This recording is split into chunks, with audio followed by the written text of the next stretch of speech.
Amazing. Okay, hello everyone. Hello, hello. It is amazing to see everyone here today. I see my mom in the chat. Hello, mother. Um, I'm just going to check one more thing before we get started and make sure that I am live everywhere that I'm supposed to be. Watch now. Okay, let me check one more place. Again, thank y'all for always bearing with me since I am a one woman show over here.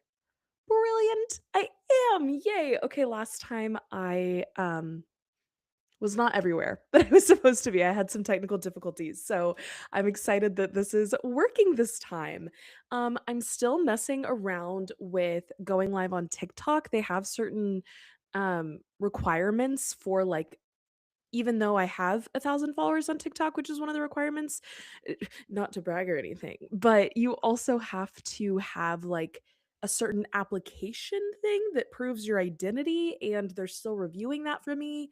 I thought that it would be approved by now, but it isn't. But hopefully, I'll be live on, um, TikTok in the future as well, but I'll always be on Instagram and YouTube and Twitch as well, just trying to be in as many places as possible, um, to see as many of y'all as possible. Well, I am going to go over a little bit of our game plan for today. So, if you were here last week, then you know that I am planning on going live every Monday around this time, like 5:30 to 7 ish is kind of what I'm thinking. One, 'cause it's Monday, and I think we all need a little bit of fun on a Monday, and it's fun to check in, and I think that this will be something that's, like, really low key, really just chill. I have my cup of coffee, I have my water. We're gonna just sit back and relax on these lives and talk about coherence, but in a more laid back, casual way, like how lives normally are. But also, I'm going to be kind of theming each of the lives around the different pillars of coherence as I'm working through them with my work at work. If you don't know what my work at work is, that is a structure program that I've kind of set up for myself that I'm working through right now, putting myself through the coherence matrix and all of that good stuff while I also create content and I want to theme it around what I'm studying and researching in real time too. So, today our theme is source, which manifests as the mystery or spirituality.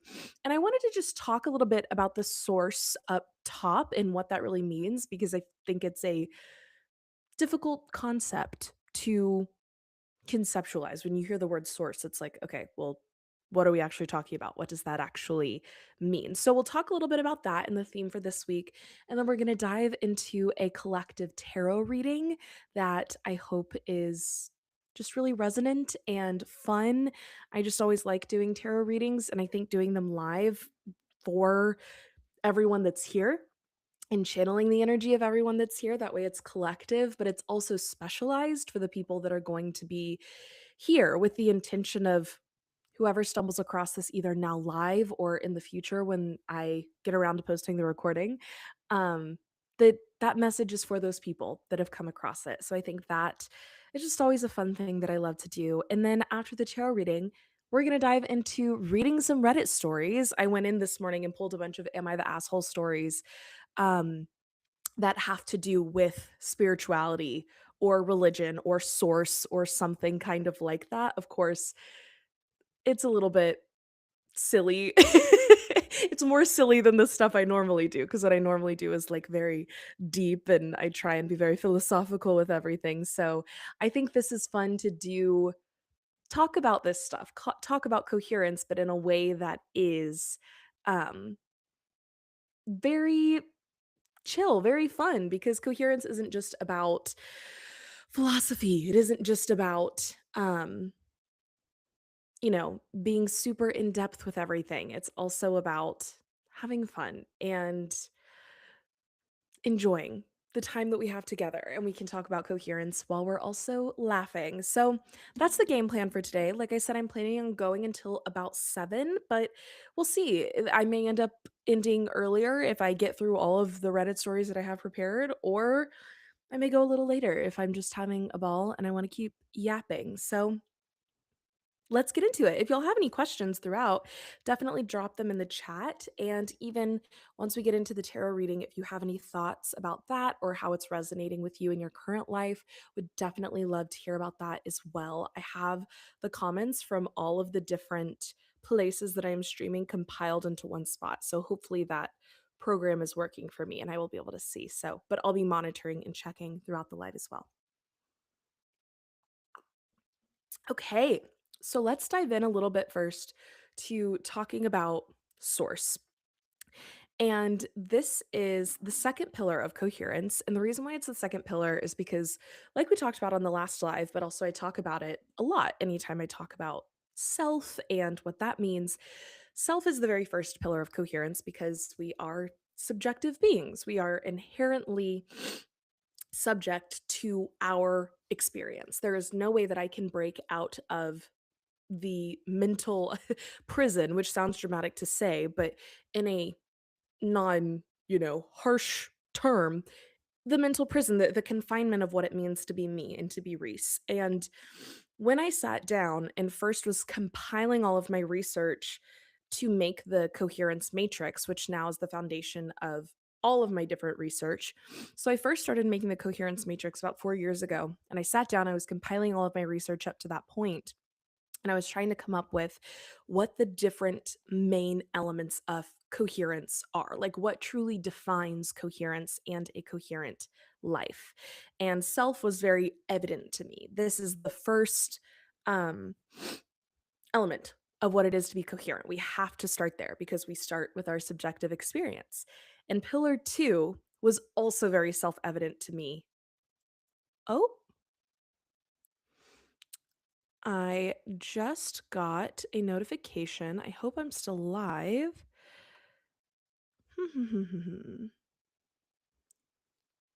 Okay, I think I am still live. I just got a notification from my streaming site that I stopped recording, but that's not that big of a deal. I think we'll be okay. Let me just go in and check that I'm still live everywhere. It looks like I am. Okay. Oh, now I'm nervous that I'm not. Let's see. Sorry about this, everyone. Okay, yes, I think we are good. Okay. Apologies about that. Let me know if it still looks okay on y'all's end. Um but oh, thank you Kate for letting me know. Okay, amazing. Brilliant.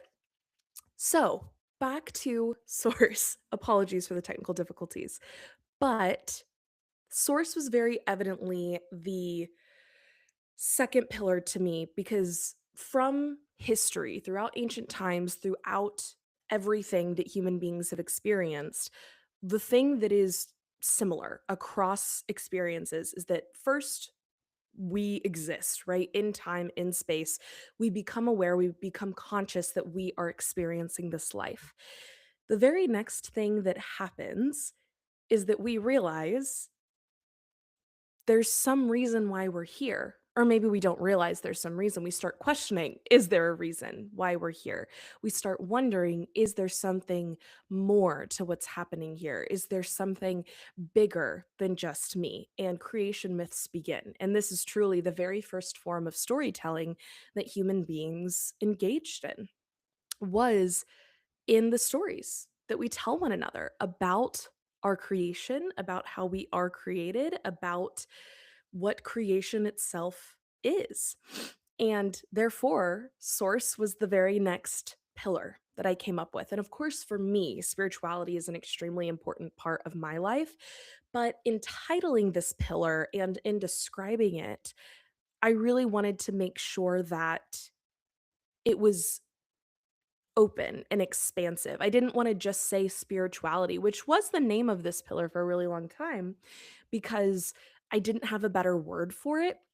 And honestly, the word may continue to evolve and change, but I know that not everyone believes in certain definitions of God or certain definitions of spirituality or religion.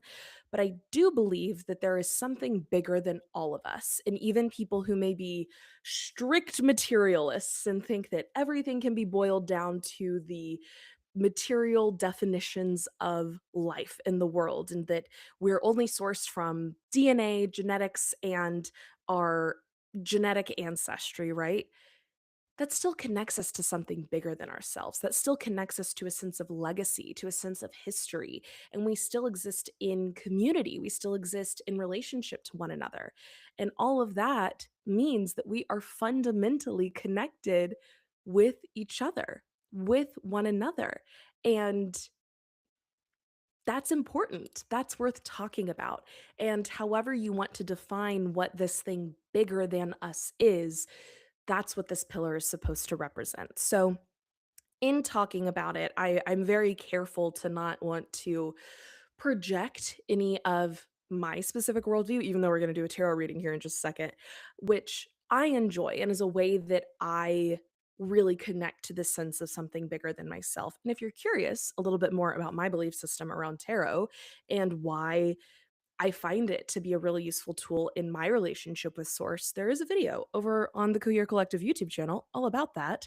I'll pop it in the description once I actually, you know what? I was going to try and put a link in the chat, but I'm not even going to try and mess with that since I've already had some technical difficulties today. But I believe the name of the video is A Spiritual Practice for All Worldviews or All Belief Systems or something like that. So if you're curious about my perspective on why tarot is such a useful tool, you can go check that out.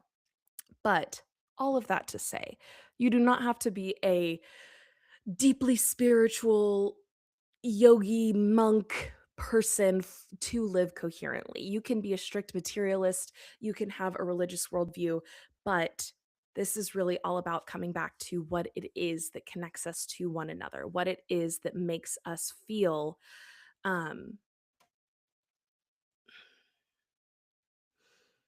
connected across community, across something. I mean, I just keep repeating it, bigger than ourselves, but it really makes me think of the word numinous, which is just something beyond this understanding, something beyond the descriptions that we have available to us, the ineffable. So that's a little bit what we're steeped in this week. And now I'm going to dive into our tarot reading. So, anyone that's here right now, or anyone that comes across this recording in the future, the intention for this reading is to be for y'all. For anyone now, or when you find it in the future, it is a timeless reading for the collective that will find it. I'm going to take a few deep breaths. I invite you to do the same if it feels comfortable. If you want to tap into this moment, into this current energy with me.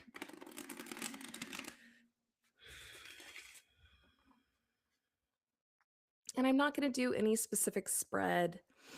I'm just going to kind of pull as we go and see what message wants to come through. And as I tap in, I'm setting the intention for this collective that may be coming across this now or in the future to communicate whatever message is necessary to connect you to Source, our theme for today. What does this relationship to Source look like? What message do all of the lovely people listening and watching right now need to hear about Source, about their connection to this thing that is bigger than us? And what can we learn in this moment together?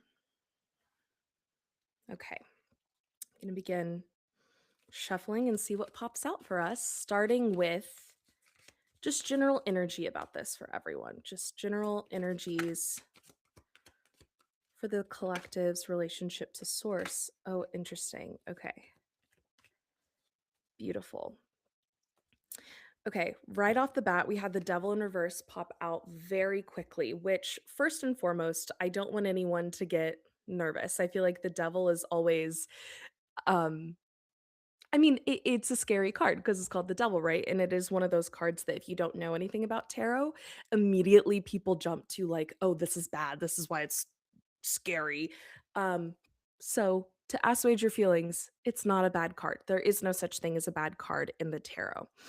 What the devil really represents is we can think of them as almost like toxic patterns in our life, or a more spiritual terminology for it would be karmic cycles. And there's a big misconception around karma that it is about the way that we treat other people and how that energy is coming back to us, right? The energy you put in, out into the world is what you get back. And while that is a part of it, I think in the tradition of karma, that is a little bit more actually how dharma is defined, about this purpose that you are fulfilling, about your engagement with the broader world. But karma is actually about the lessons that we need to learn, and the more that you steep yourself in these spiritual traditions, you'll hear more and more about the mirror of everyone else around us, and that all of the experiences that we have really is about reflecting back to us what we need to learn, what we need to do to deepen our relationship with the self and our connection with source, this broader thing bigger than us. So the devil popping out in reverse,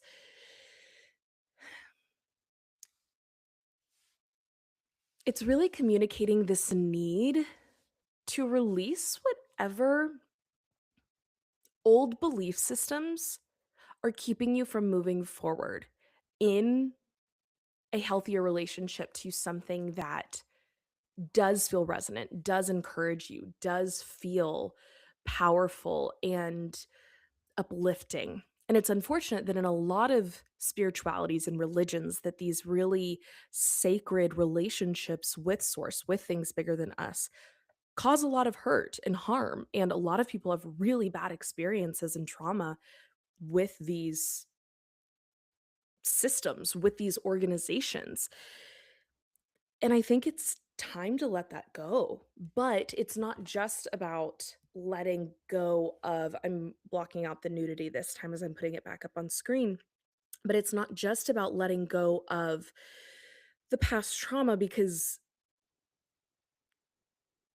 processing and integrating trauma is never about ignoring what's happened to you or gaslighting yourself into not believing that those things are very real and that they did happen, or that it's all okay because it all happened for a lesson. So we're fine now.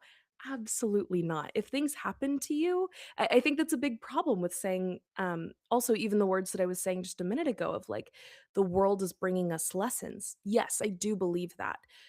But I do not believe that that is an excuse to shame ourselves into not feeling our feelings about the experiences that we have. Hopefully, it is a way to deepen our experience with the world while still knowing that it is valid to process any sort of hurt or harm or negativity that's happened. But all of that to say, with getting the devil in reverse, I think it is absolutely about this deep relationship with the self.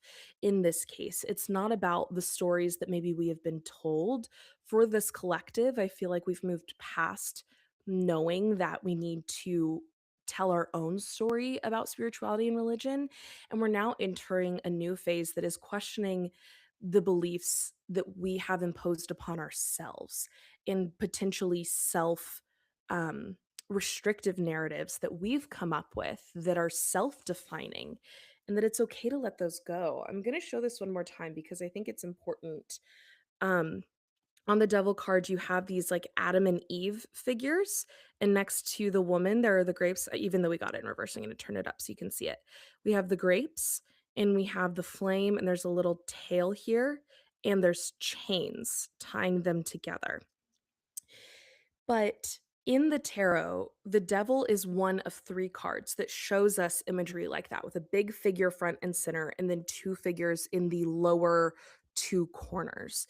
And what that is always supposed to represent in the tarot when you see that is the divine balance: masculine, feminine, light, dark, yin, yang.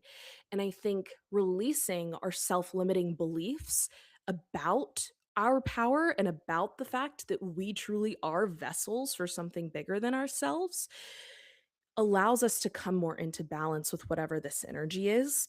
And the other card that came out is the Page of Pentacles in reverse. And pages are always about youth, about levity, about joyfulness and play, and experimenting with the idea of something before actually putting it into practice. And so to get this in reverse, I think is an encouragement that, like, you don't have to necessarily make any grand decisions or changes or um, completely evolutionary or revolutionary moves yet. You can just start thinking about it. How do you feel in your spiritual relationship to yourself right now? Do you feel connected to something bigger than yourself? And then if something occurs to you, plant that seed. The Page of Pentacles, of course, our figure here is holding up just this one pinnacle. It's very much considered a seed planting card, the pentacles being the suit of the earth, also of the material, of wealth, of our physical bodies.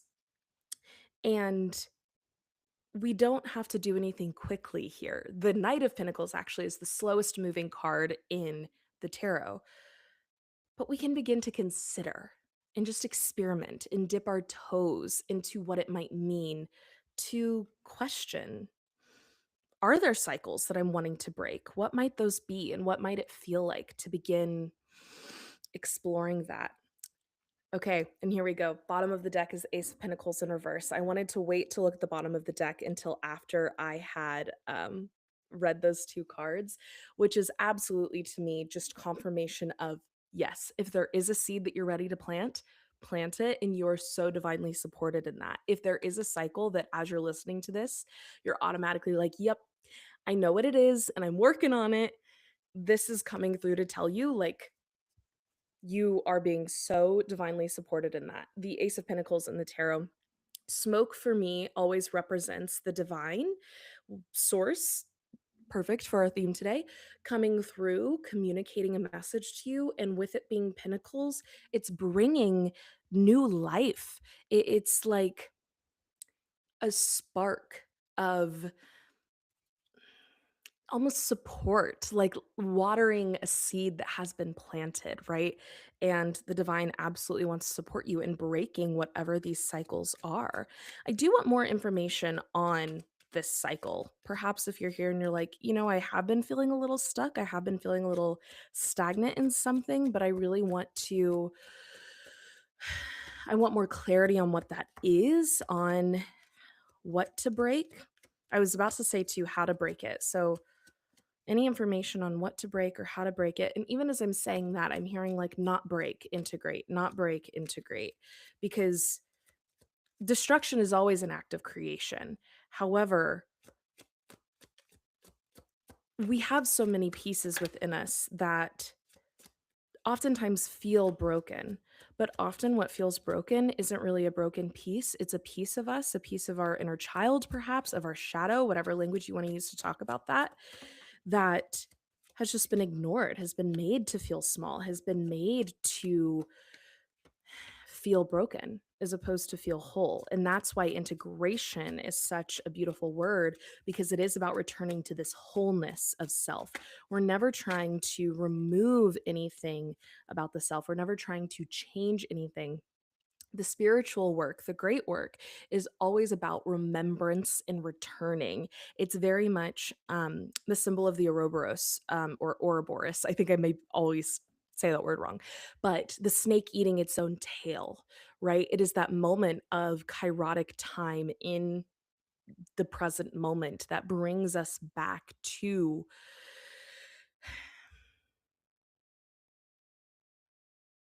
creation and destruction all at once, balance with the self, the pause that refreshes and reconnects.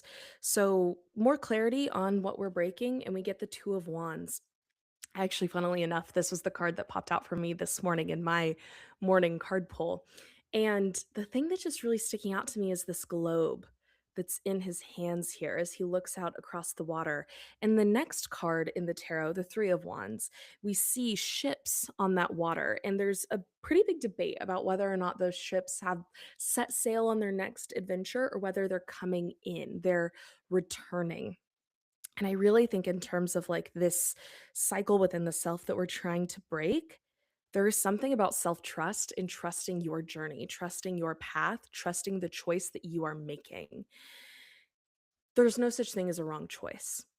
And it's trusting that, right? It's trusting that whatever choice you make, you will create that path as the correct one.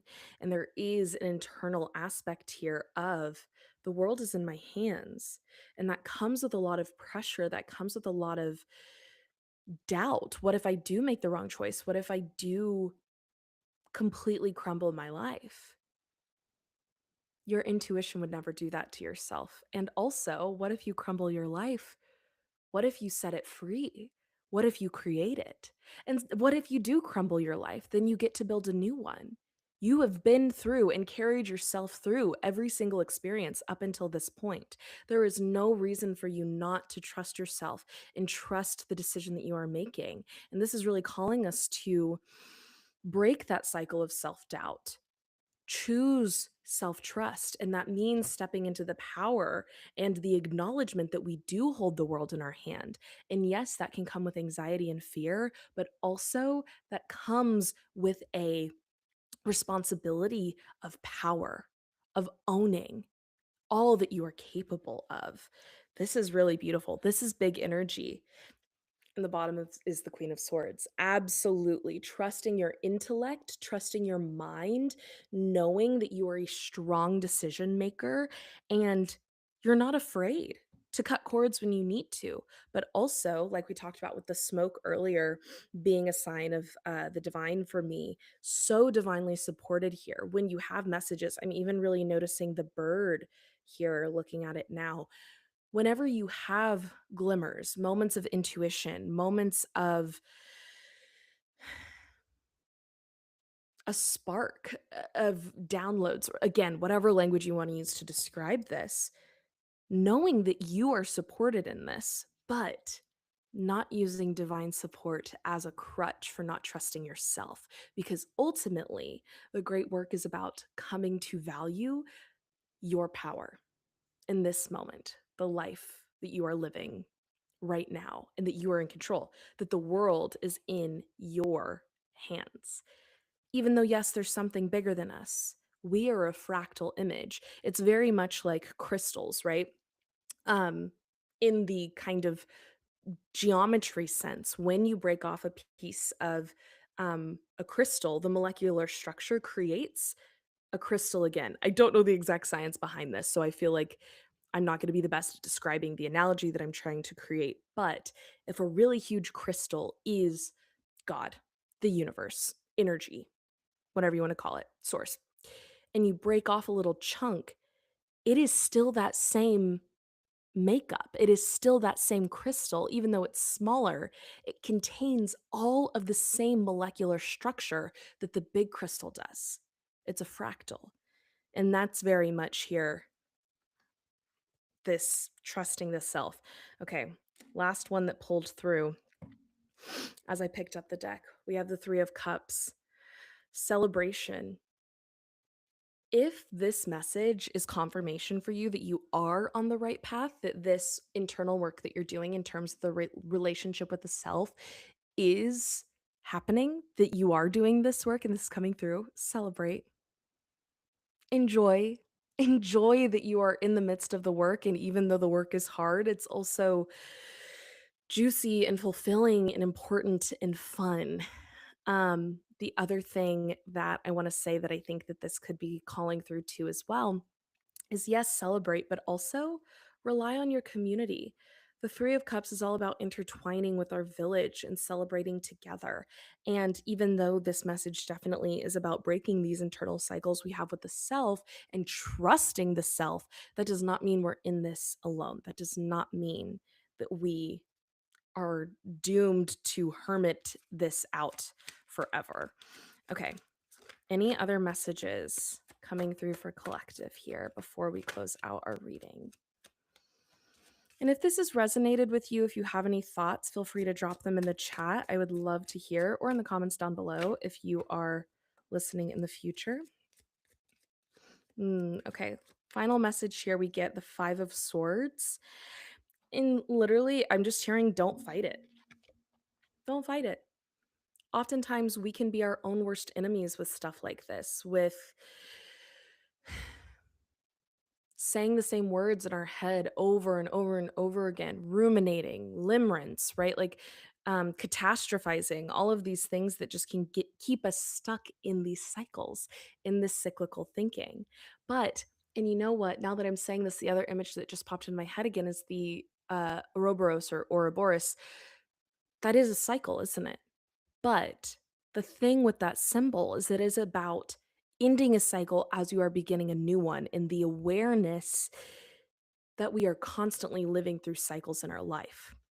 But there's an empowering way to live through these cycles with agency, with self sovereignty, with enacting your will, in choosing what to learn from the cycle as we enter into the next one and what you want to take with you, versus letting the cycle control you, which is very much the devil card from the beginning, right?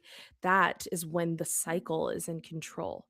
And this reading is all about taking ownership and exerting your will over the cycle. You've got this. You can do it. Whatever this might mean for you in this moment, I hope that this is helpful and provides some sort of insight. And I hope that you enjoyed. Okay, I'm going to close out the tarot reading and then we're going to move on to reading some Reddit stories. I'm just going to thank my guides, your guides, our higher power, and source. Again, whatever language you want to use to talk about it, for being here, for communicating messages, for taking care of us, and you and your energy for being here and being a part of this message as well. Okay. Sip of coffee as we go. And I'm just going to hop around to everything real quick and double check that everything is rolling and flowing as it should be. And I also want to, if I can, I was hoping to change my thumbnail on YouTube. I don't know if I can do that while I'm live though. For some reason, I really thought that I was going to be able to, but maybe I won't be able to. Which is fine. That's fair. It's fair if that's not allowed on YouTube, but it'd be really cool if you could. Or maybe you can and I just can't find out, see where it was. I thought that it was here, but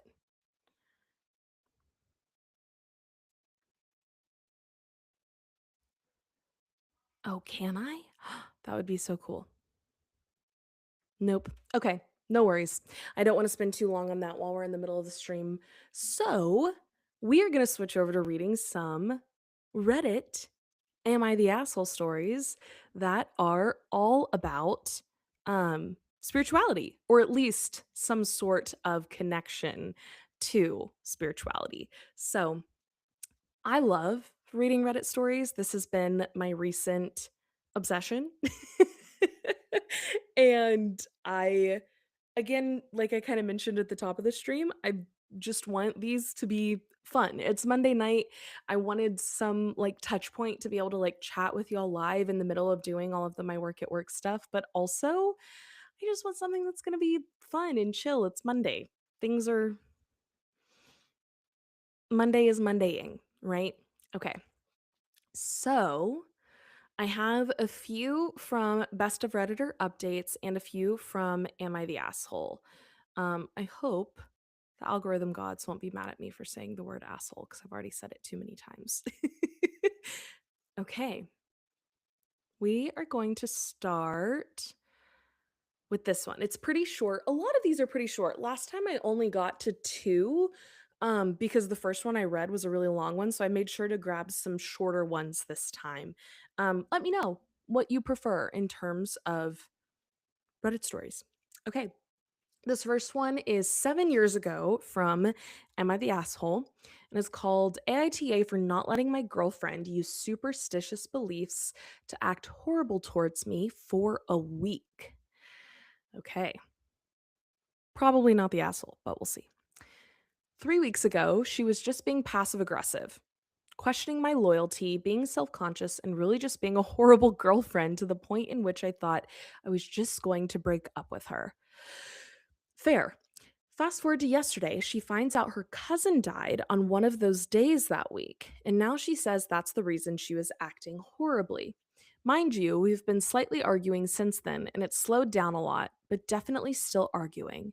She's calling me an asshole for not forgiving her because she sensed his presence in quotations. Am I the asshole here? Um, right off the bat, no. I do think like grief as opposed to like superstitious belief is two different things. And if someone is going through grief and their bandwidth is just a lot lower during that moment and they just maybe need some support or maybe need a little bit more grace, that's understandable. However, even then, that doesn't give you an excuse to just be mean and rude. And he uses the words passive aggressive and self conscious, which I'm like, I think we can give someone the benefit of the doubt for that with grief. But then he also says questioning my loyalty. And I'm like, I don't know how far that actually goes. Of course, we only get what we see here on Reddit. But even if you like, she had known that she lost someone and you just immediately jump to thinking your boyfriend is cheating on you, that feels pretty red flaggy to me. Now, the spiritual part of this, she says that she should have an excuse because she sensed his presence. Now, I'm reading a little bit into this, but I feel like what she's saying is that, like, she could sense that he left and that, like, energy shifted it and shifted her behavior. And I just got to call BS on this. Not on the fact that she could have sensed his leaving. I am absolutely someone who believes that you can feel energies and experiences. I know my first paranormal experience was the night that my grandmother passed away, and she is actually always with me when we're recording it on stream right here. That is her beautiful photo. And to say that she could have experienced something, I don't think that's crazy. To use that as an excuse to just be horrible to your partner, that's not it. That's not it. And also, on this matter, so many people use spiritual beliefs and spirituality to get away with such bullshit. And I mean, look at the Catholic Church, look at Christian nationalism. Like, there's so many examples of this. And it truly like makes people throw as one of my favorite podcasters says, throw the baby out with the holy water. And even though I don't have a specific religion that I ascribe to anymore, because none of them feel like the whole perfect truth to me, I still think that there's a lot of knowledge that we can gain from studying different religions. And it is just such a bee in my bonnet when people use things that are supposed to be about connection and love and support to justify shitty behavior. Stop doing that. And also, when it comes to spiritual stuff like this and like connection to energies, not only are you using something that's supposed to be about love and connection for justifying your bad attitude, but also if it is in the spiritual realm, it is likely work done by matriarchal lineages, so women, and indigenous, and probably women that weren't white either. So it's just like all around, not a fan. So this Redditor was voted not the asshole, and I do agree. Let's look at some comments. We have not the asshole, that's BS. And if she can't take responsibility for her own actions, it's a big red flag. Agree. So someone says, not the asshole, and it sounds like your girlfriend has a screw or two loose. So I had a feeling we would get some comments that were just making fun of the spiritual energy. And actually that's kind of why I wanted to read this story, because I think that there is a difference. We can hold that we believe that maybe this girl sensed something and also still say that her behavior isn't okay, that that's not an acceptable way to treat people. Yeah, I just saw a comment come through, weaponized spirituality. Exactly. You can use anything that is supposed to be for love and light, like so many new age spiritual esoteric people like to say, for completely oppressing and systemically hurting other people. It happens a lot actually in spiritual communities. But I do want to make sure we separate the validity of her spiritual experience from the bad part of her actions, if that makes sense. Okay, someone else says, not the asshole. She's using her cousin's death to explain her bad behavior. Big no no, agree. And also kind of a lack of respect toward her cousin. Totally true. And what about the rest of her family that's like seriously grieving too? That's really disrespectful to their grief process. And again, not to minimize anyone's grief experience, and everyone grieves differently, but it's one thing to need some grace. It's another thing to accuse your boyfriend of breaking loyalty. Okay. Okay, so here's someone I want to read this last comment. I think this is a maybe a good one. Last one says, not the asshole. So it seems like it's pretty universally not the asshole. Even if we go with, in quotations, I respect her beliefs, then okay, randomly throughout your life, she will sense a ghost and be a bitch. This was a cousin who was so close, it took her a week to find out. She's gonna kick your ass when her nana dies. Or what if you're driving down the road and she senses something and pops you one in the jaw because the fiery crash that killed people 3 years ago? You don't have to say, well, she's nuts. Even if everyone believed in ghosts, she shouldn't be lashing out at you. I totally agree. And that's a really funny way to think about it. And it's true. It took her a week to learn that this cousin passed away. Again, not to minimize grief of anyone, no matter how close they may be to you, but clearly she's not that close to him. And to even if she was an extremely masterful spiritualist or medium and she is just so sensitized to this, that's poor spiritual mediumship. If you listen to any mediums, and I, even though I do read tarot, I don't consider myself a medium. If you listen to anyone that is a professional medium, they will talk to you about spiritual boundaries and how important it is not to let, um, the energies tell you whatever to do and when to do it. And I've heard stories of people saying like energies just kept waking them up in the middle of the night, or energies just kept coming through with messages at all times, and they had to be the ones that go in and set that boundary with their guides or the ghosts or whatever you want to, the energies, however you want to describe it, and say like, look, I am here for these messages, I'm here to communicate them for you, but I'm not here to just be your little puppet. I still have a life I need to live. So I really agree with that. I think that's funny. And I think it's really funny to think about her punching him in the jaw while he's driving. That was just a funny way to write it, but obviously that'd be very dangerous. No drinking and driving and no punching while driving. Okay. Next Reddit story. This one's a little bit longer, but it's from 4 years ago, also on Am I the Asshole? And it is called AITA for getting my girlfriend a gift of something that I do not believe in. Okay, let's jump in.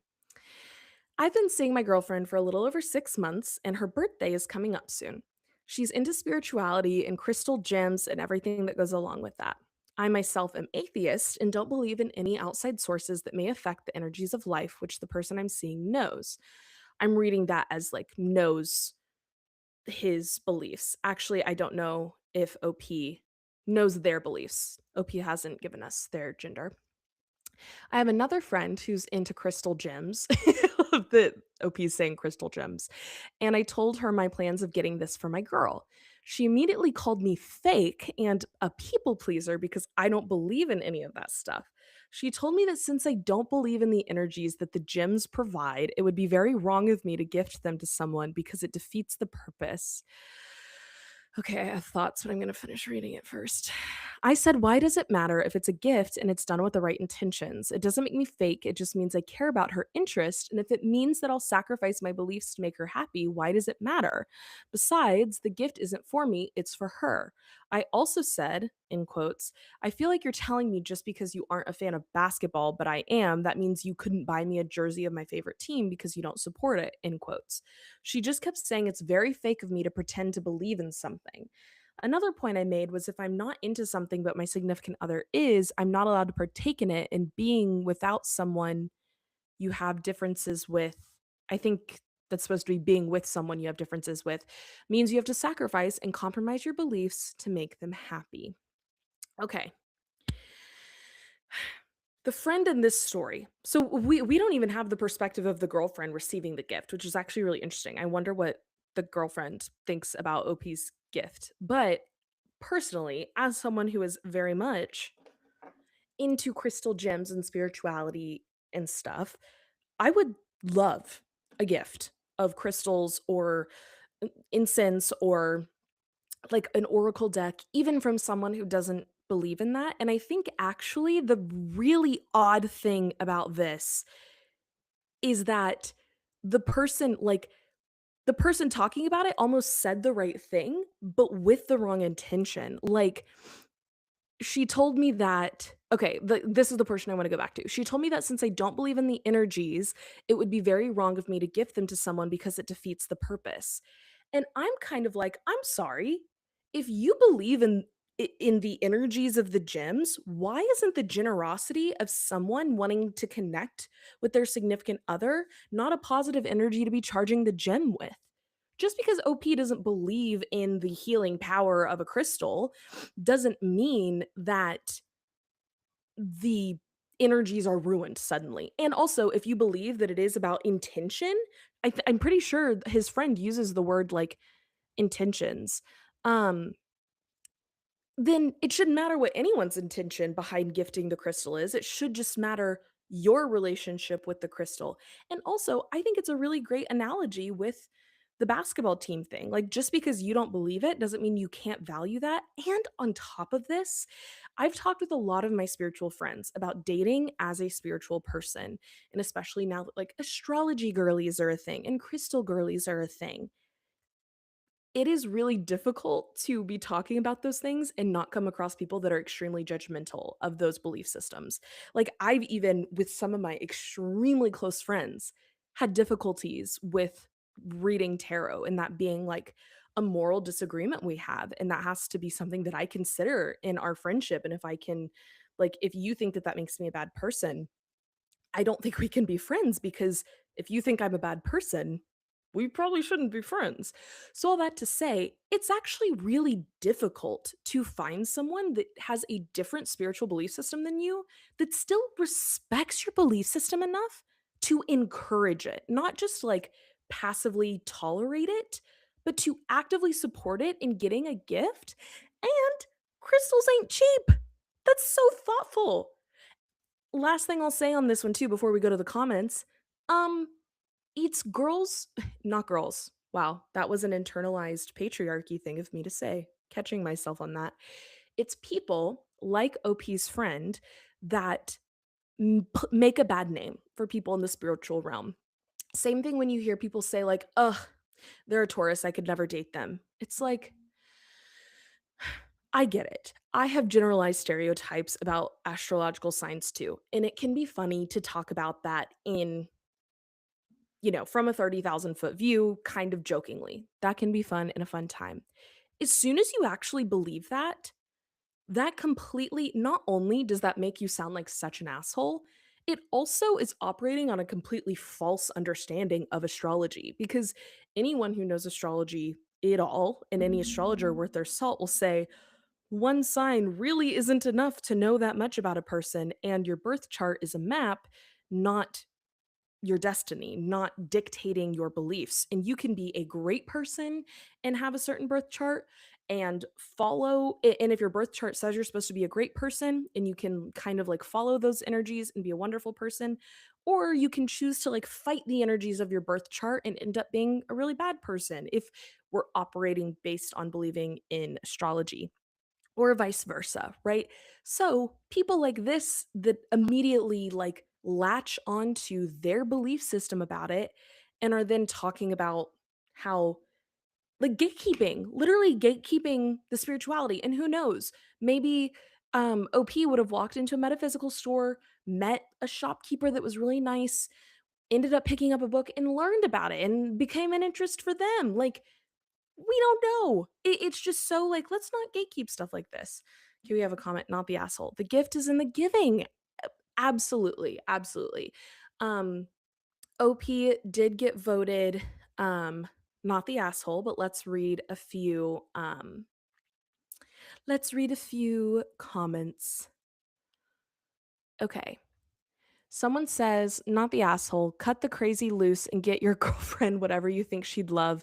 She's lucky to have someone so thoughtful." That has 928 upvotes. Someone responds, though, "I agree. However, if the girlfriend is into crystals beyond a hobby and actually sees them spiritually, she might not want to receive random ones, and the friend might have a point about how little knowledge OP has of them. She might only purchase them from certain sources or specific types. It's okay so long as OP knows this is something she would like to receive as a gift and not something she considers deeply personal, especially if he doesn't know much about them beyond buying them commercially. Someone who sees these akin to to a religion could easily be offended if he came home with junky commercial stones that have no spiritual meaning to her. It would be like buying a devout Catholic a gimmick Jesus bobblehead or a fake rosary, but passing it off as something they could genuinely worship with. He's not the asshole as long as he's 100% sure she wants to receive gifts associated with her spirituality and he spends time researching them and listening about the experience." That's actually such a thoughtful comment and I think provides a really great counterpoint, and maybe not even quite counter, but just really great additional insight here because that's actually really true. And now that I'm taking a step back and thinking about it, if someone but see, I was about to say if someone's directly mocking my spirituality, I would not want a spiritual gift from them. But it seems like OP is not mocking this at all. He's actually again, I keep saying he. They are actually um actively supporting their girlfriend in her spirituality. But I do think there's an added layer too of there's a lot of really unethical places to buy crystals from, and you really should do your research if you're sourcing them from not a specific shop that you know has really good ethical buying practices.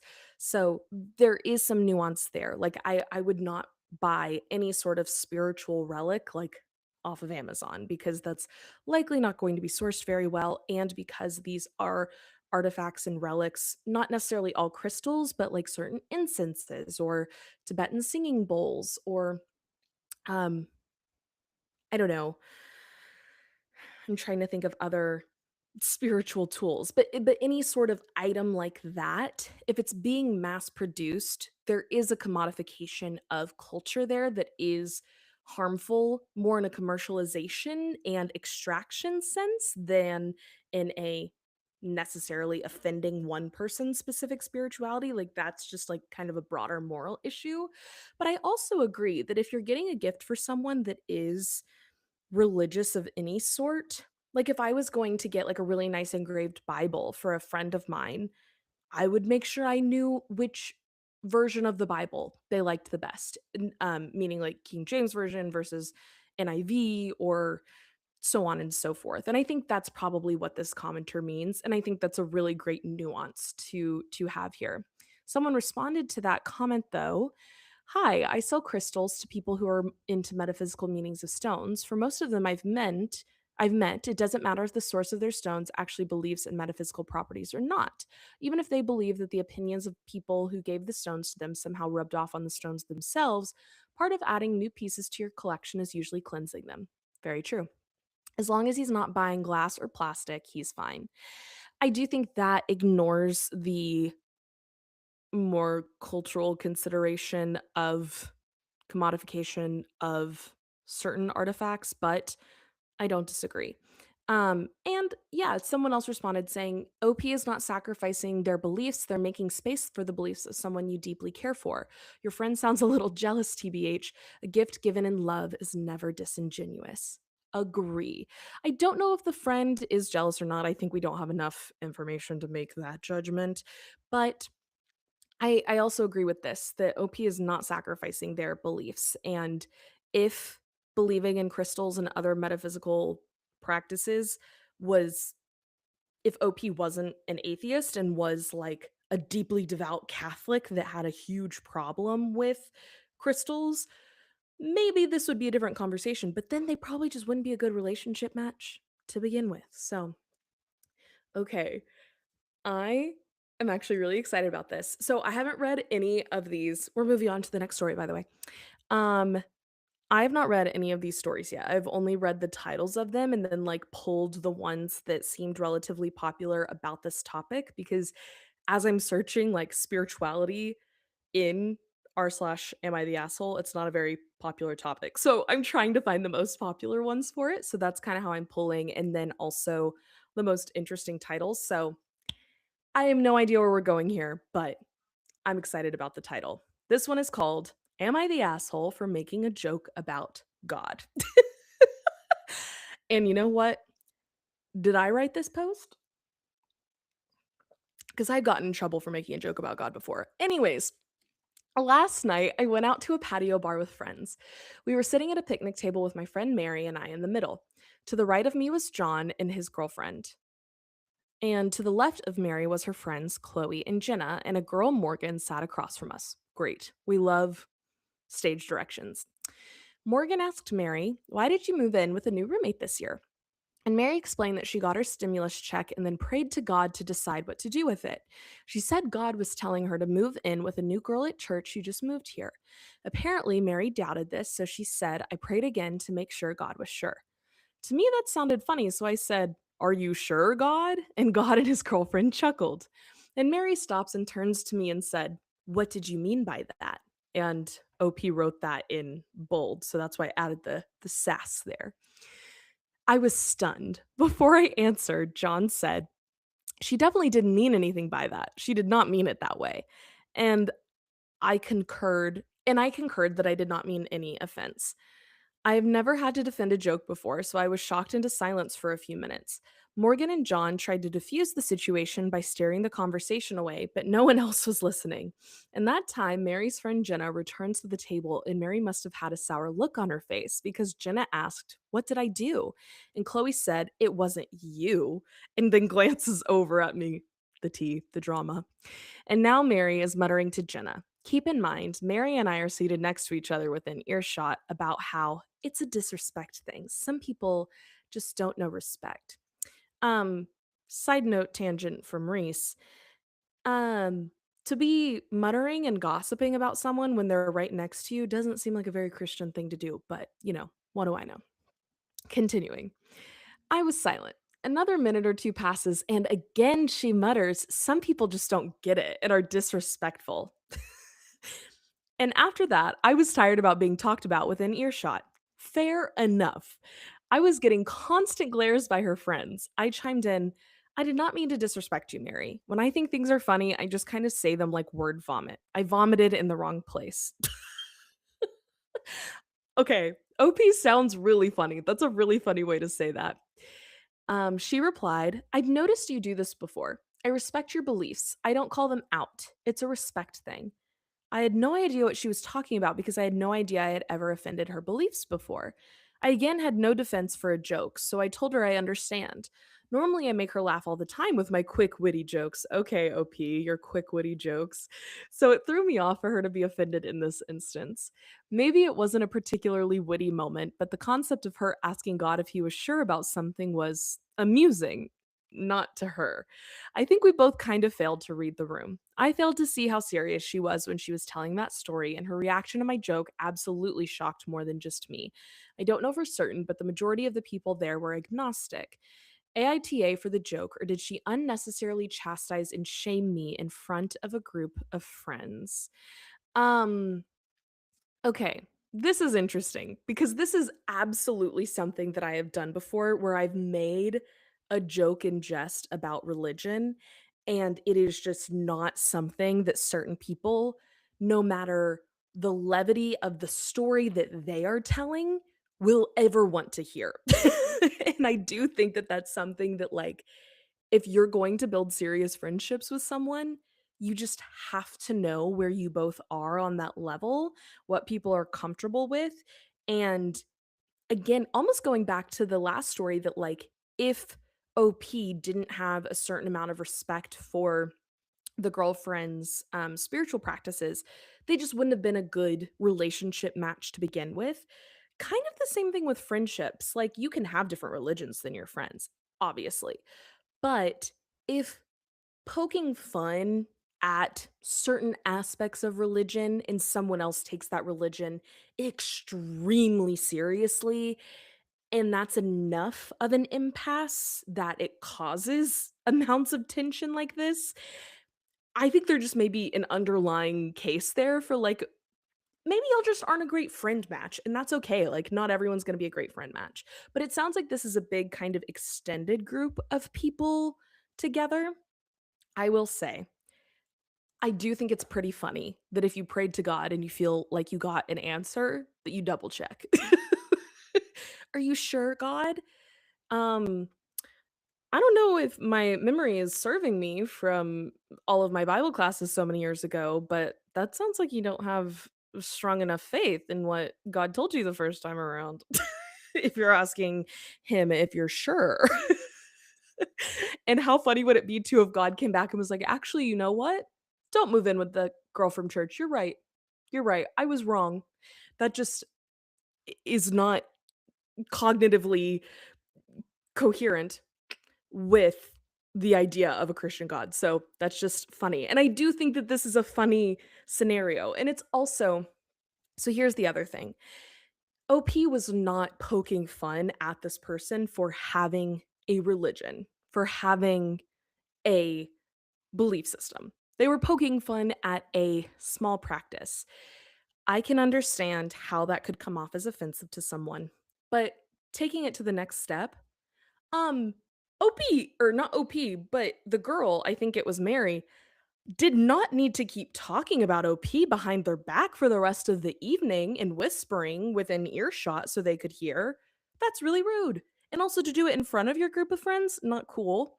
If Mary was extremely offended, I mean, it doesn't matter if it's religion or not, to me, anyways. If you're extremely offended by something that someone says and you feel like you need to address it right then and there, you pull that person aside and you're like, "Hey, could we please go talk over somewhere else out of earshot of everyone because we need to have a conversation about it." And instead, just like fully gossiping the whole time. Not Christ-like, not Christ-like. And on top of this, to me, I think even though I have a tendency to take myself too seriously, and I think that a lot of people can do that when it comes to their religion. However, if you can't have a little levity with stuff, like, what are we doing? You should be able to have fun with life. Okay, we have a few comments. The Mary and John names had me wondering if it was real. Me too. At first, I thought it said Mary and Joseph, and I was like, wait, but even John being a biblical name. We also hear, "Not the asshole. She takes herself way too seriously. It seems like the disrespect the offended party was dishing out should have been called out." I completely agree. I think that the gossiping and like whispering, but enough to where everyone could hear, is so much more offensive than the light joke. But this person was voted not the asshole by Reddit, but let's read some Reddit comments. Um, Top comment, "Not the asshole. Your joke didn't even disrespect her beliefs. The way she talked about God being sure was funny.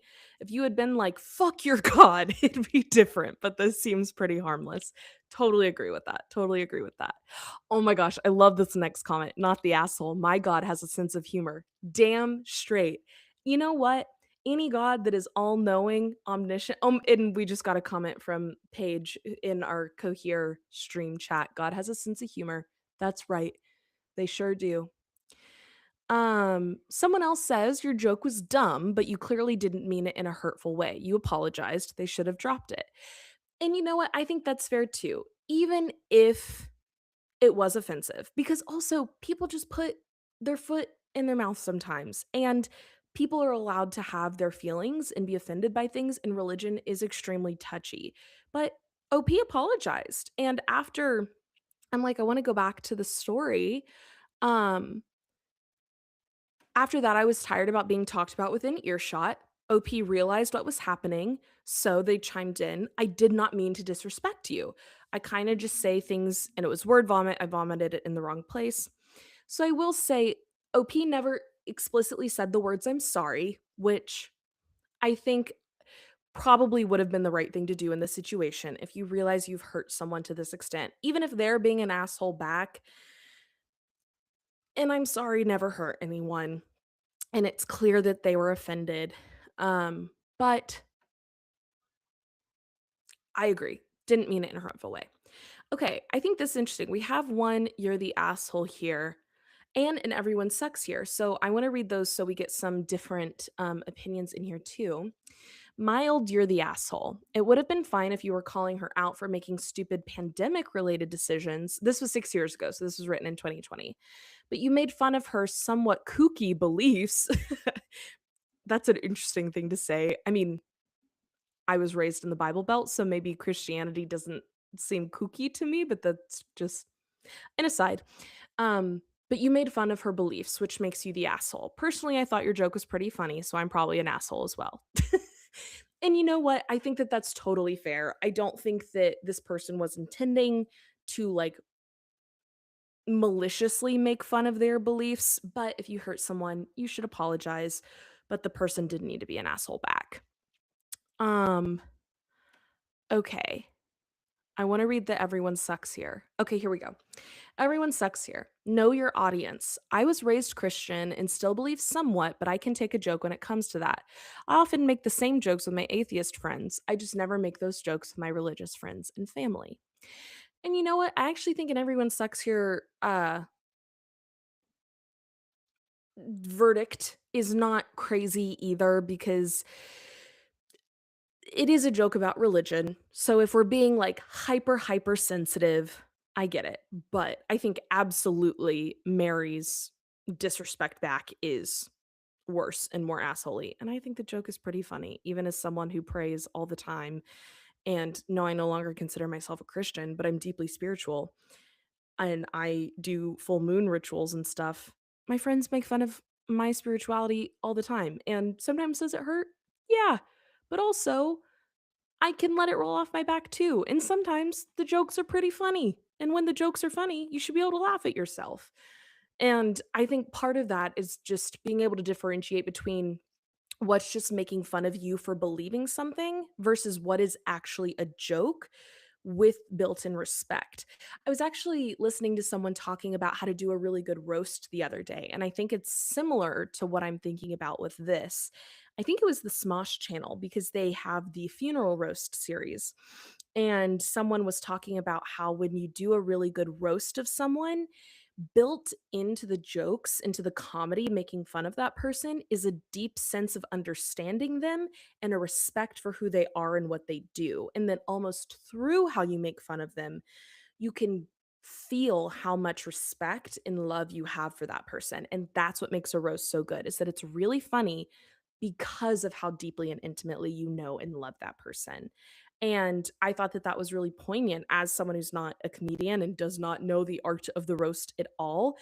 But I think that's kind of true here too. If you're going to make some fun of someone or their beliefs specifically, it has to be done in a really nuanced way where it's clear that you respect them and their belief system, even if there's something in there that there is a joke of. But if we're not going to keep diving in too deep, not the asshole, it's a silly joke. Okay, next Reddit story. Um, Let me see which one I want to do. Maybe we'll jump over to best of Redditor updates. I think this one isn't going to be as silly. I think this one might be a little bit more intense, so I figure we'll throw it into the middle. Um, that way we can lighten up with some other Am I the Assholes after. So this is from Best of Redditor updates 8 months ago. This is a repost. The original was posted in r/atheism. Interesting. So let's read. So there is no asshole or not the asshole verdict, but interesting. We'll talk about it. We'll see what y'all think about all of this in the comments. Here we go. My brother and I were not close later in life. He made some bad life decisions that ultimately led to his death earlier this week in his late 40s. So sorry, OOP. My parents are both alive and obviously upset. I spoke to my mum, so they're British. I told her that the one thing I can do for him is advocate for a non religious funeral, as he was very non religious, openly mocking religious beliefs. My mom claims she is Christian. News to me, she never goes to church and never mentioned this all my life, and that my dad was baptized Catholic. True, but he's atheist, and that whilst she acknowledges my brother mocked religion, it's important for her that he has a Christian funeral. I got angry and started typing a response, but I remembered she's just lost her son and she has taken it hard. My dad messaged me to say he's staying hands off and letting my mom celebrate my brother in her way, whilst he will deal with his feelings privately. I just replied, okay, to both of them.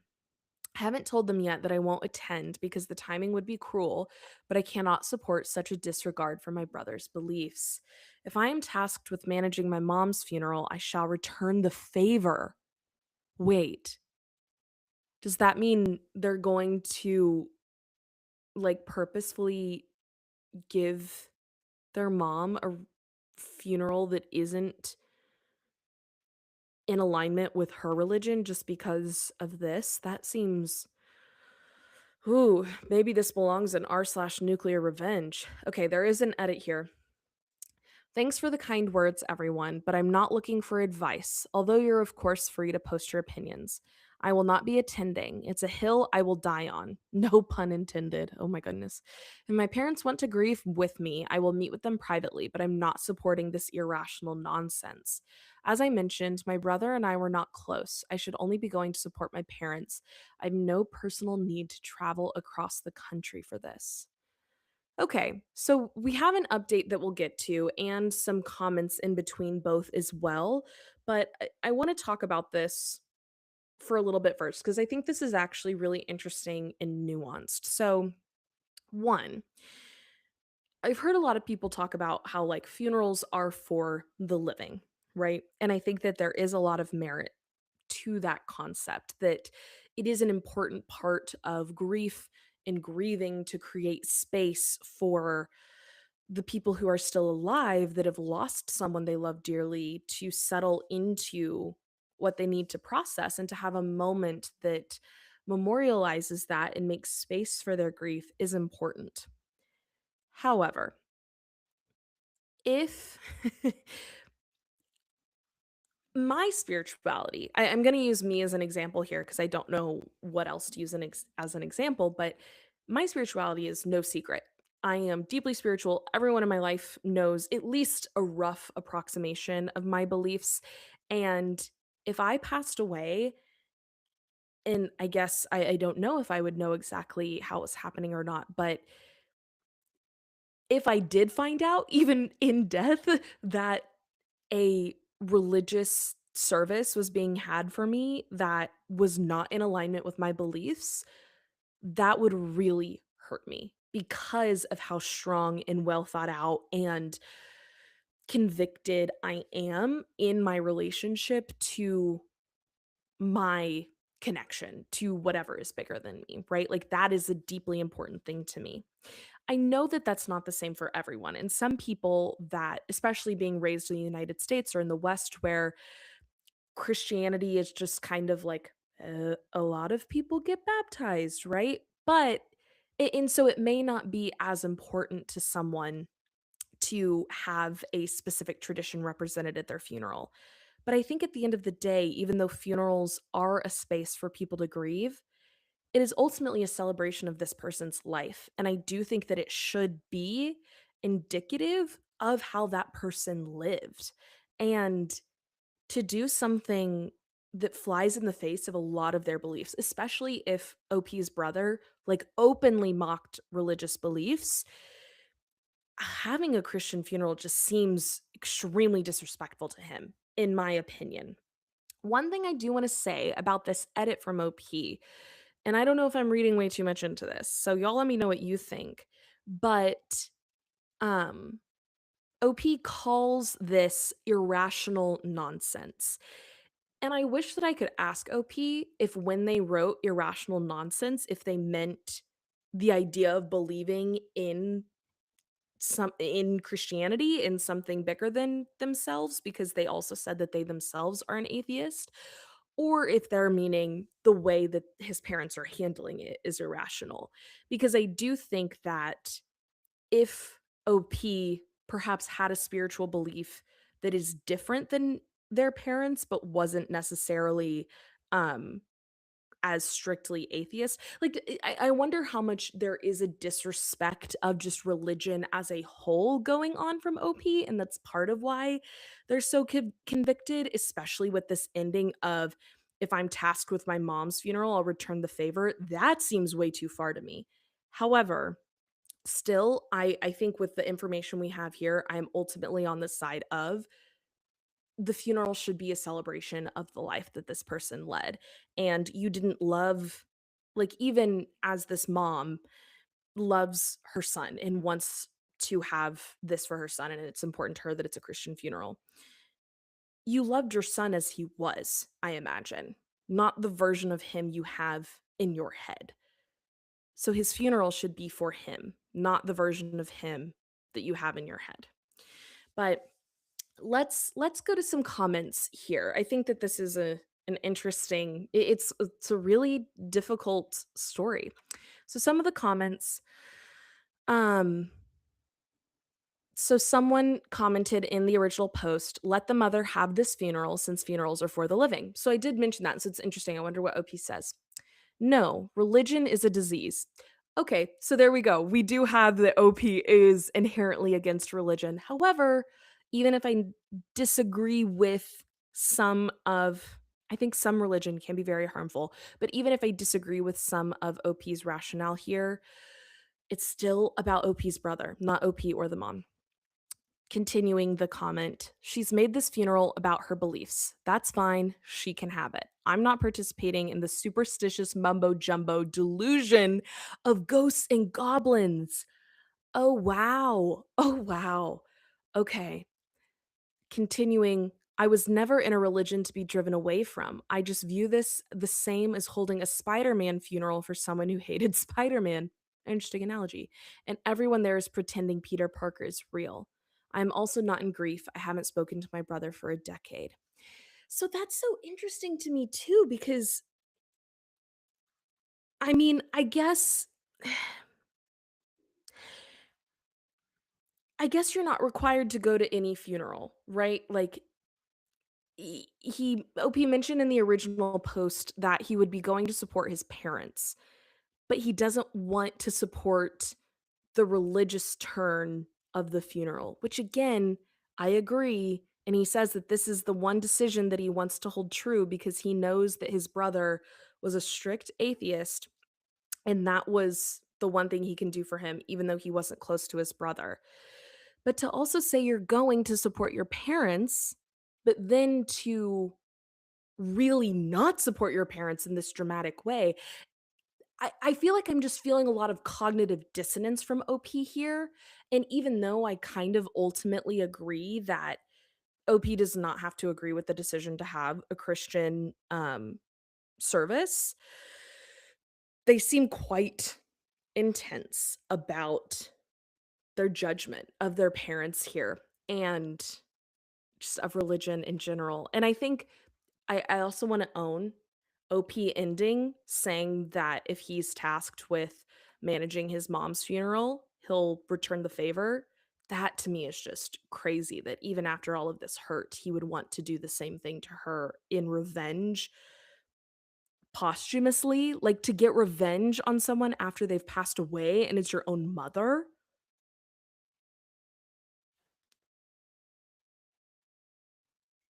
Couldn't be me. That just seems crazy to me.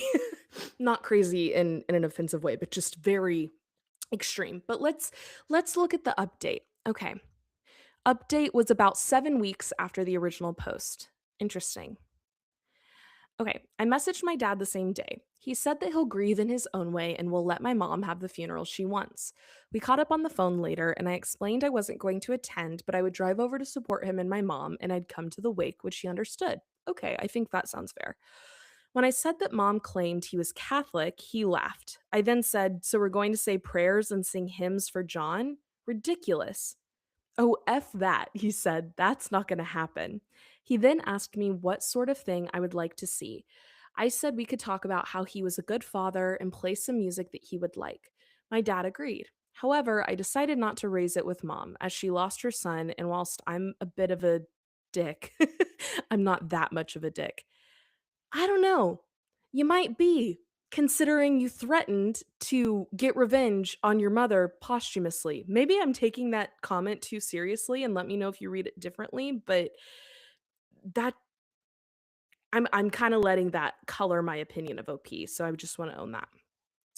This was all a few weeks ago, and the funeral is this Friday.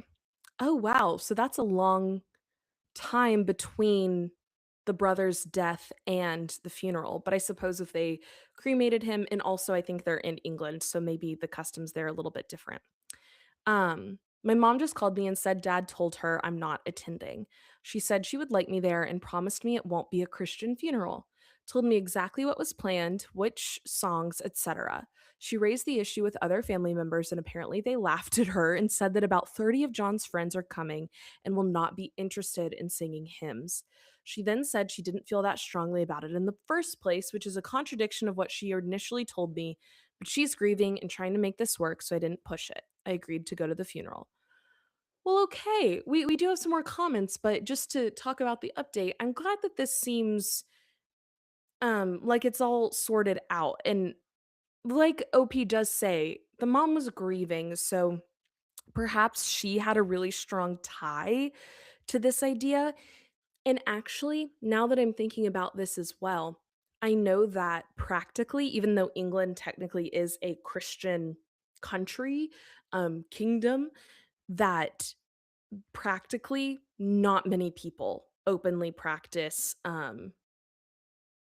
Christianity in England. So I know that I suspect that having religious funerals is not as common there as it would be in the United States. So that's interesting. But also interesting that I don't know. I wonder if OP just heard the mom be much more convicted about having a religious funeral first and then changed her mind, but I'm glad that everyone is now on the same page, especially if the dad was also on the same page and it seems like mom told OP that dad was Catholic even though he's not. Yeah. This is just odd. And also, you know what? We'll get to some of the comments from OP, but I think one thing that this story is reminding me is that it's really important to have these conversations with your family while you are still alive. And this it obviously you can't prepare for death in this way. And it, obviously OP's brother died very young and that's a tragedy. But I do think that's why it's important to talk about these deep things. I have a few comments on some of the lives that I want to get to as well before we get to some more OP comments. Julie over on Instagram says, "Seems like he's honoring his brother, which in some way seems he is grieving." I agree, and I think it's interesting too. One thing that Julie brings up is that he is grieving. It's interesting that OP seems so adamant that he's not gonna go to the funeral because he's really not grieving at all anyways. And actually, I think in this way, him fighting for his brother, I totally agree. It is him grieving, and I think that that's actually a pretty beautiful way to do this, that this is who his brother was, and to make sure that this moment arguably the last moment of remembrance that's going to be all about him is going to be in his memory in a respectful way. I do think that's important. And I think that even though OP wasn't close with his brother, hadn't talked to him in years, it's still your sibling. And it's still someone who Annie Sclaver Oakley, I believe. She's the author of a book called Always a Sibling, and I interviewed her about sibling grief. And one thing that she mentioned was that a sibling, even if you're not close with them, always act as a benchmarker for you in your life because they are the only ones who fully experienced exactly what you did growing up. And losing that benchmarker is still just such a blow to your identity because you no longer have that very specific mirror that a sibling offers. So I totally agree with Julie's comment here. Thank you so much for those 2 cents. We also have a comment from Paige over on YouTube. I think OP is being hostile and insensitive. It's okay to disagree, but he's openly mocking his parents. Very disrespectful. Weird he has respect for atheism, yet disdain for his parents. That's interesting too. I think that, again, this goes back to my thing about the cognitive dissonance because it's almost like he values like certain beliefs. Well, I guess we all value certain beliefs over other beliefs. That's a silly sentence for me to say. But it is interesting, like, how much he is prioritizing different things, and it could just be because his parents aren't gonna read this Reddit post that he's talking about his mom so disrespectfully, but that does seem to contradict how much he's fighting for his brother's belief. So, I think OP has some work to do. I agree that, he's certainly not respecting his parents very much here, but all in all, I am really glad that they've all come to the same page, and hopefully we'll all be able to be together for at least some of yes, OP at the end of this said agreed to go to the funeral. So hopefully they'll all be able to be together and honor this family member because that's ultimately what I think is important. So we have some comments from OP, both on my last post and on this one. Lots of people are saying funerals are for the living. You get that I'm part of that demographic, right? Wow. That's a really interesting response that just because it's for the living doesn't mean it's not for him. But I suppose OP did say, I was not really wanting to go anyways. He has no reason to travel across the country and he's not close with his brother. So I think Julie's onto something with saying he is grieving in his own way. Absolutely. But he's not wanting to cop to the fact that he is really grieving. And I think that he is very much taking that out on his parents. And ultimately, I'm just glad that they'll all have this moment together to celebrate. Let's read some new updated comments on the Best of Redditor updates. The most upvoted has 1.8 thousand upvotes. I recently went to a family friend's funeral. He was Muslim, his wife was Christian. The funeral was 95% Christian because she did the arranging. At the graveside, his friend stepped up, explained that he'd promised to say the appropriate prayers for his friend, and then did so very quietly while everyone silently watched. It was awkward, but I was grateful that he had shown respect for his friend's wishes. Yeah, I'm even though I don't know this person, I think that that's really important that someone and it's weird because it's like you would hope that the wife would know the most and the best about her partner's wishes for the funeral, but I suppose sometimes that doesn't always happen. So I'm glad that a friend was there to do those rites. We have a response to this. I am Muslim. Muslim funerals are literally a short prayer, burial, and face pointed towards Mecca during burial. Rites were done, as far as I can tell. Um, Interesting. Hmm. I don't know much about Muslim funeral rites, but all that to say, I think if anyone has wishes, death is just such an important it's what makes life important is the fact that it ends. It's what makes life special. And even though the person that is being honored there is no longer living and may or may not know what happens at a funeral, I would just deeply want to be honored for the life that I did live, not the life that other people wanted me to live. Some more comments. Um, a long time ago, I used to stay near a church and there was a funeral for a guy, and outside there was fighting between the deceased side of the family and his widow's family. It turns out he wasn't Christian, he was Hindu. He never converted but married a Christian woman. She had decided to have a Christian funeral for him despite him never converting or even attending church. Yes, whilst funerals are for the living, you need to respect the person and have a funeral the way that they would have wanted. Yeah.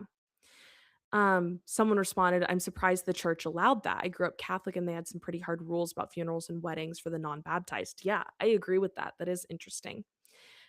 Last comment here before we go to a more lighthearted Reddit story. This is why my daughter is in charge of my funeral. If my mom pushes, she's going to get a cannon and launch my remains out of it. That's my girl. That's awesome. I've, um, often thought that, like, a classic Viking funeral would actually be really iconic, like, to put your body on a boat and push it out at sea, but to get a cannon and launch remains out of it, That's so funny. Oh my gosh, someone responded to that. A friend of ours was a Civil War reenactor. He had his ashes shot out of a cannon. That's so awesome. And also, like, a perfect way to represent the way this person lived.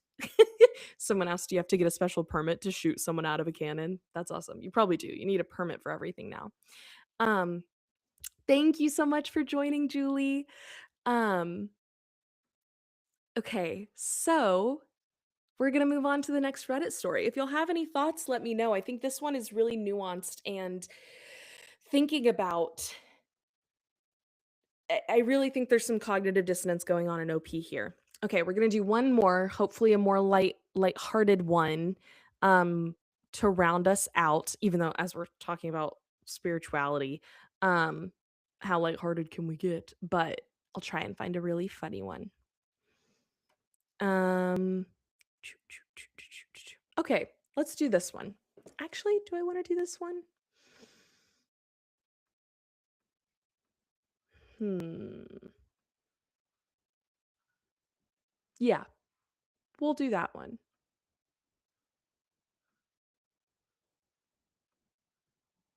Okay. This one is AITA for refusing to give my mother my laptop password that she needs to spiritually cleanse people's problems away. The first sentence of this is already making me laugh. My mother is an esoteric. Pretty sure that's not a noun and just an adjective. I could be wrong, but that's funny for someone who is esoteric to be called an esoteric. I love that. For people who don't know what that means, don't worry, I don't get it either. Lols. If you ask her what she's doing, she says she's a mix of an angel medium and a spiritual healer or something that sounds more made up every time I ask. Oof, we're getting some more people who are really not a fan of mysticism. So we know the perspective we're reading here. However, a lot of people enjoy that stuff. Hi, hello, I am people. And she has a lot of people come to her with their problems. And for some reason, my mother, which I would call the least helpful person I know when it comes to personal problems, seems to actually help some people with whatever she's doing. And those people tend to leave a lot of money for such services. So your mom sounds lovely and wonderful. And I get it's very different when it's your own family versus going to someone outside of your family for support. And just because I do not want to discredit OP's experience with his mother, but that's a really harsh thing to say about your mom. For some reason, okay, sorry, I'll keep reading. But besides being a self proclaimed voice of God, my mother is also a mix of a shopping addict and an incredible cheapskate. That's an interesting two things to be together. It just doesn't sit right with me that the woman who spends thousands of dollars on useless household appliances and other teleshopping traps doesn't want to spend a few €100 on a laptop and a device she needs to cure people of their illnesses. Quotes added in from OP. Hmm. I want to come back to that. I'm going to highlight that so we can come back to it. Long story short, one of her super smart computer programs for spiritual healing only works on Windows, so I gave her my old but perfectly fine laptop because she asked me. Not willing to guide my impatient old lady through the creation of a Windows account, I decided to keep myself logged on with my old account. That worked perfectly for the last 3 years, but now Windows wanted her to enter my old password for some reason. So today she asked me to send her my password on WhatsApp. Since I still use my old password for some accounts and it's about as cringe of a password as you could expect from a password created at the ripe old age of 12 years old, I decided to just simply tell her that I won't type it out for her. Instead, I told her I'll drive her to her place, about a 30-minute drive away, in 2 days and unlock the laptop for her. Obviously, I wasn't applauded for the selfless offer of giving up my time on the weekend. Instead, she told me that she has a person waiting for some kind of necessary and urgent spiritual treatment. When I insisted that I won't give away my password, she essentially called me a bad person for hindering another person's treatment. Whoa, so many things are happening. I couldn't get her words out of my head. Of course, I never believed in what she's selling to other people, but to them, it's important. Also, they apparently paid in advance. Now I'm torn. Who am I to deny some people their long awaited and paid for spiritual healing just because I don't want to expose something personal to my mother? On the other hand, I think she just wants more control over the laptop she borrowed from me and to finally rid herself of the thought of having to buy one for herself.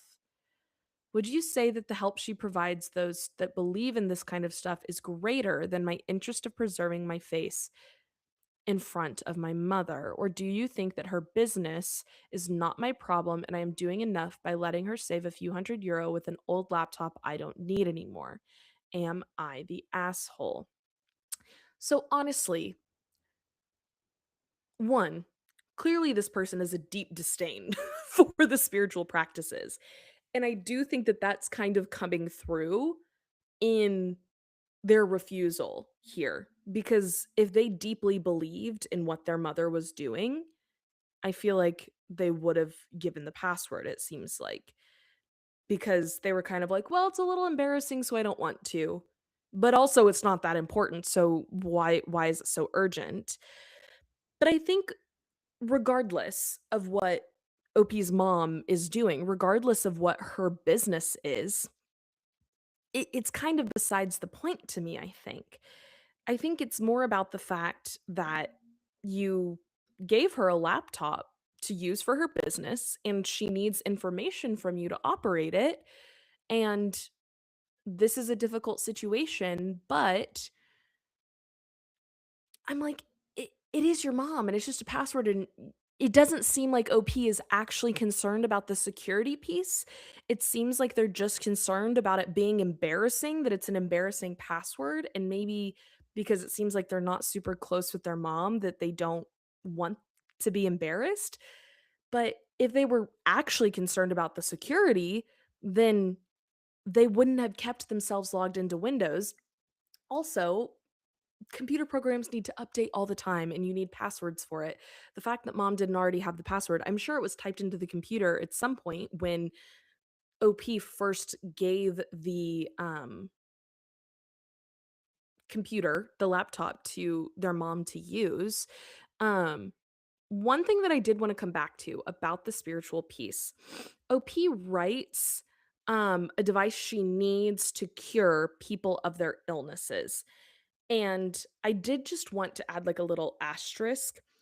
If someone is selling spiritual healing in replacement of medical care, that is a problem. And then OP is doubly liable for not like stopping this because if people are actually like cuz there are bad people in any space, any place, and I've seen people selling esoteric mystic healing to cure cancer, to cure um genetic diseases, to cure the word is escaping me, um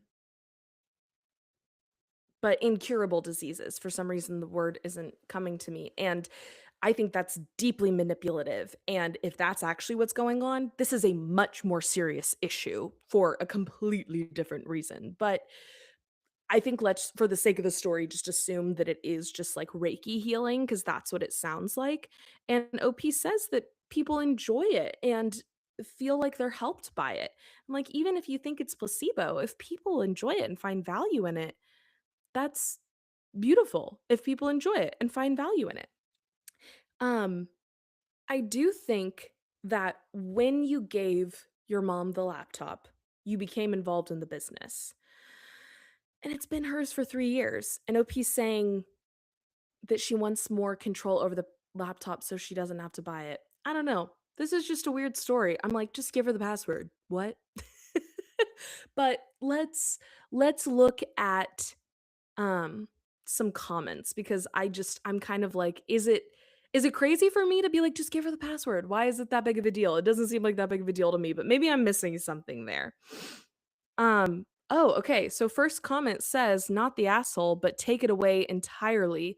You're enabling her to scam people. So I guess that does go back to what I was saying that if she is actually hurting people and manipulating people for healing illnesses, then that is a deep problem. But if it is Reiki healing and people just don't believe in that, then I don't think that's a scam. I've paid for Reiki healing. I love Reiki, and there's lots of energetic healing out there that I think is absolutely marketed and provided in ethical, lovely, beautiful healing ways. Um, okay, someone else says, not the asshole. If it's really that urgent, your mother is welcome to purchase her own Windows subscription and set up her own password. Okay, you know what? Fair enough. But okay, so here's my other thing. Can she set up her own password without having the password from the other one? Because sometimes you need to put in the password to like change the account user on the laptop. But also, if someone, okay, you know what? I take it back. I do think on one hand, I'm like, just give her the password. What does it matter? But also, she is technically, even though it's been for 3 years, borrowing the laptop, and beggars can't be choosers. If you are doing someone the favor of offering your laptop to them to use, then you kind of have to use it on their time. And if you need support and help from them on something, then you're, um, you know, held to their timeline of things. And it was just that weekend, but I get that it was urgent. But why did she need her laptop for the actual healing? That's actually interesting. I wonder. I don't know. Um, so someone else says, not the asshole, your mother's a nut job. So a lot of these are, yeah, someone else is saying she's scamming someone. I wish there was some more people in the comments that weren't just saying that she was scamming and that believed in um in the business, because honestly I'm like, if you're helping someone run a business, like the spiritual healing shouldn't be a part of it unless it is unethical. And I get that these people are saying it's unethical, but if it is just Reiki energy healing, it's not unethical and it's just a business. Okay, now I just sound like a broken record. Well, basically everyone's saying not the asshole. They've been voted not the asshole. Maybe I also, with this one, just kind of feel like they're being an asshole because of how they're talking about this, um, and how rude they're kind of being to their mom. I think theme for the day is if the Redditor is just being really rude to their mom in a Reddit story, I'm probably not going to side with them. Don't be mean to your mom, even if you disagree with her spiritual beliefs. Don't mock her. That just isn't right unless your mom is actively hurting and harming people. But then don't mock her. Don't go to Reddit. Stop her from hurting people. Um, yeah. So that's my takeaway there. Well, we have come to the end of our stream for today. I really enjoyed hanging out. This was fun. I hope y'all enjoyed it. Let me know. Let me know what y'all think. I'm still playing around with the layouts. I eventually want to have the text of the Reddit post on the screen so y'all can kind of read along with me. If that's something that you're like, yes, please do that ASAP, let me know. Um, the one thing with that is that it may make Instagram and TikTok look a little funky because of the different layouts I have. So I'm still playing around with the tech of that. And hopefully next week I will have figured out the TikTok back end stuff. It still was fighting with me today. So unfortunately I wasn't there, but I will be here. I'll always be streaming on YouTube if I'm nowhere else. Um, when streams happen, I will at least be on YouTube. Um, but yeah, let me know if you're enjoying these Reddit stories. I think they're really fun, a fun way to talk about life and real things and the different pillars of coherence and how to live coherently without having to be too serious about it. And if you have any other ideas, any other things you'd like to see me react to, let me know. I have some ideas for things that I'd like to make videos about that are kind of coming up in the zeitgeist. So let me know if you have thoughts, and if anything from the tarot reading earlier resonated with you, I would also love to hear all about it. Um Subscribe to Making Meaning. New episode of Making Meaning comes out tomorrow. If you are watching on YouTube, you can just subscribe to our account there. That is where the episode will come out. You can also subscribe to Making Meaning anywhere you get your podcasts, including Apple Podcasts and Spotify. The episode is with Christina Slabak, and it is really, really awesome one, especially if you feel like you are stuck right now. We talk a lot about getting unstuck. So I really love this episode. That comes out tomorrow at 6 a.m. Central. And as always, everything is constantly rolling out here. I'm planning on being back live next Monday, same time, same bat place.